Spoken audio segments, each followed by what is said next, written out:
Boston in the 1960s. It was all-out gang warfare. The battle was over turf, control and protection of local businesses, loan sharking, gambling, the growing drug market.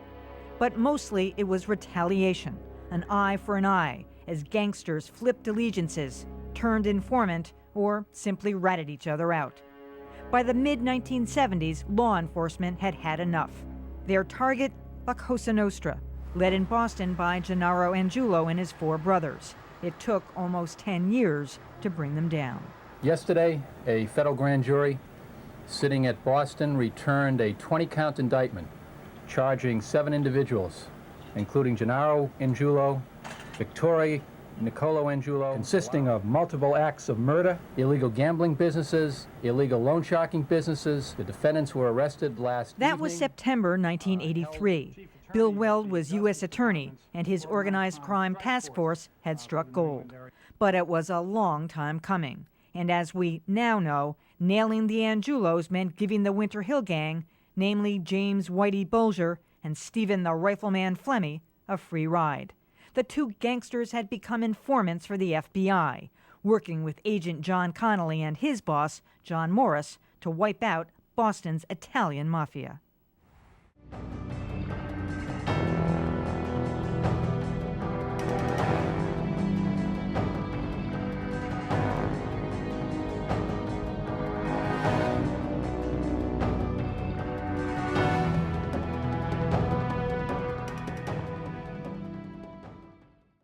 Tell me what kinds of information Whitey Bulger and Stevie the Rifleman Flemmi were able to provide to you that was so valuable to the FBI that the FBI was willing to turn their heads on some of the crimes that they were doing?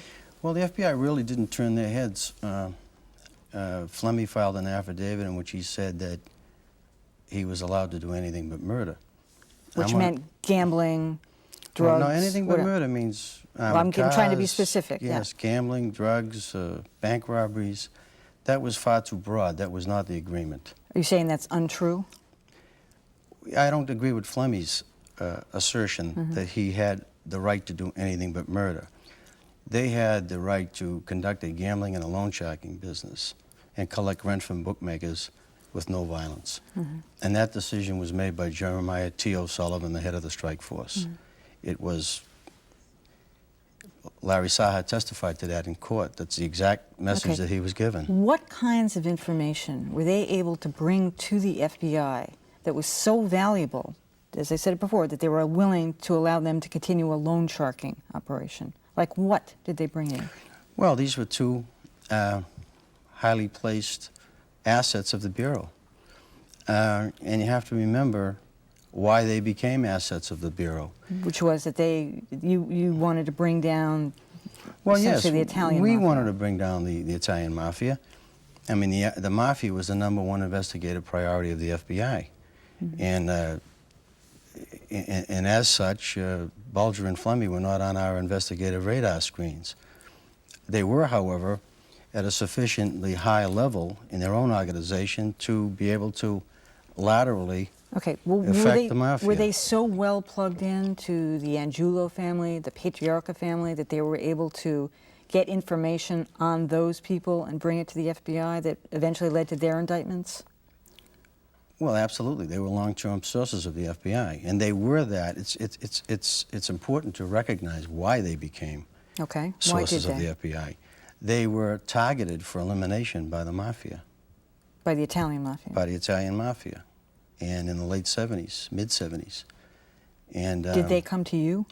No. It appeared that there was going to be a gang war and that they were going to initiate it. And I felt strongly that I could stave off a gang war should I reach out for these people and convince them not to go to war with the mafia, because the mafia at that time had no intention of taking it, as they say, to the street with these people.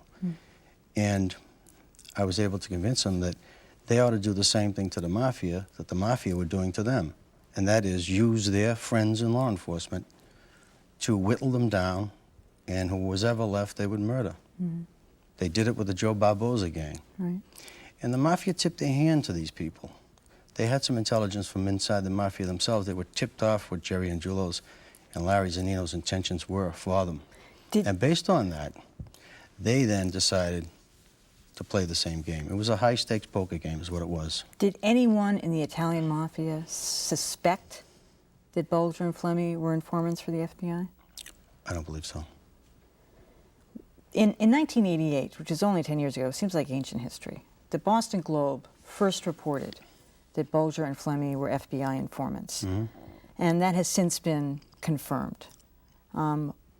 It's now been reported that the head of the organized crime task force inside the FBI, John Morris, was one who tipped, that's been reported, I don't know for myself that that's true, I have to say that he was the one who leaked that to the Boston Globe. He did, he admitted it in court.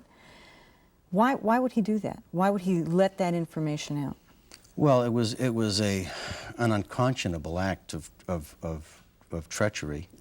There could be no other reason for leaking that to a news media, to Jerry O'Neill of the Globe, with whom he had a long relationship, by the way. I mean, he collaborated on a book with Jerry O'Neill. Jerry O'Neill and his partner Lear made money on John Morris. Richard Lear from the Globe. Yes. And in '88, it was to O'Neill that he gave Bulger's name as having a business relationship with the FBI. And what was in it for John Morris at that point to out Whitey Bulger? I believe the judge asked the right question. The judge asked him, "Did you believe that this could get him murdered?" Him being Jim Bulger murdered, and he said, "Yes, I thought it could." And he says, "And did you do it because of the money?" And he denied so it. we'll back up, because it also came out in court that John Morris had accepted so-called loans. A loan. Yeah, a $7,000 loan, which I guess was never repaid. It was a $5,000 loan. And I thought it was $7,000. There was another $2,000 that came. Well, he says that. Well, all right. I said I can't nitpick the details here. A loan. He got a loan. The details are important to me. Okay, he got a loan that he didn't have to repay. Yeah. So here's the FBI getting a loan from the mafia. Right. I mean, it was an act of corruption. He was a corrupt. I believe the guy was the most corrupt agent in the history of the FBI. So now, why does he have immunity in all of this? That's a very good question. And what is the answer? The answer is, here's somebody that put bombs under people's cars, took money from gangsters, lied under oath, flunked polygraph exams, tipped them off to investigations, and the prosecutors gave him immunity. And not they you. denied it to me. They're saying that you are a rogue FBI agent. I have never heard anyone say that. Characterized as that. Well, it was a quote out of the paper. Well, yeah. From an unnamed source. It was the favorite quote, thing to. Yeah, it's an unnamed source. The fact of the matter is, I never committed a corrupt wouldn't act. I don't understand why all these people have immunity anyway. Stevie Flemmi has immunity. John Morris has immunity. I had an unblemished record in the FBI. I was commended by every director in the FBI's history from J. Edgar Hoover till the time I retired. I had an unblemished record. There's one reason why they don't want to give me immunity. They are afraid of the truth. The government is afraid of the truth. When Mr. Popio proffered to them what I was prepared to say. And what was that? That was that, for the most part, I agreed with their case.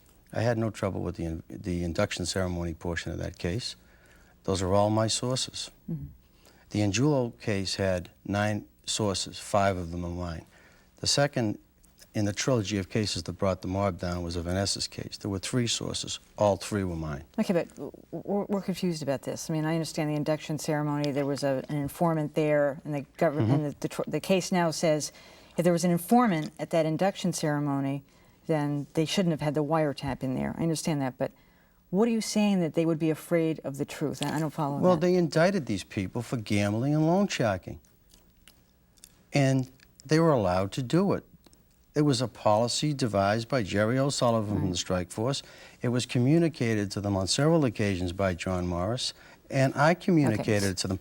By the way, the important thing here is that I don't want immunity for any corrupt acts. I don't need it. I wouldn't take it. I understand. I only need it for the narrow issue of authorization. You're saying that the government doesn't want to accept the fact that illegal activity was indeed condoned. That was the deal, and they're denying that. Does anyone really believe that Mr. Bulger and Mr. Fleming would survive the FBI No. for 20 years unless we I intended don't believe them? it right now. I think he's still Unless being we tended. intended for them to survive Well, us. that's what most people believe right now. And it would be hard for you or anyone to convince us of otherwise. Well, I don't know. Right now, I do not believe they're protecting him. The other thing is that one of the great curiosities in all of this, and I know you're from South Boston, we want to know what the relationship was, if any, with Billy Bulger, how closely connected he was with his With brother, President whether Bulger. he knew that his brother was an FBI informant. Did he know that? The simple answer is he knew nothing about it, and his brother wanted it that way. That was at his decision when we first had the relationship, the business relationship. You don't think he ever told him? I don't think he ever told him. Were you close to the former Senate president at the time? I've always been a friend of his and remain so to this day. You were Killed for the mafia. ever aware of a case where there was a murder committed by Whitey Bulger or Steve Fleming? Wasn't it your obligation as It a would law be my enforcement officer? obligation. Were you ever aware of any? No, I never. I mean, these guys were sources of mine. They're not going to sit down and tell me. From the very beginning, it's understood. Did you ever ask them if they killed anybody? Well, why would I do that? He was a source. I mean, the top echelon criminal informant program, the reason that a lot of these, they're having difficulty with this right now is it's in conflict with the Attorney General guidelines. It doesn't make any sense. And that's one thing that has emerged from these hearings. The top echelon criminal informant program was geared towards developing top echelon mobsters, primarily mafia members, who by definition have all killed at least once. The bottom line is our mission was to take out a mafia family, and we accomplished it. Mm-hmm. We took out 42 members and associate members, all of whom I would guess have killed at least 5 people, directly or indirectly. So you're talking about people who have killed maybe 200 people, and we took them out, using a gang of 2.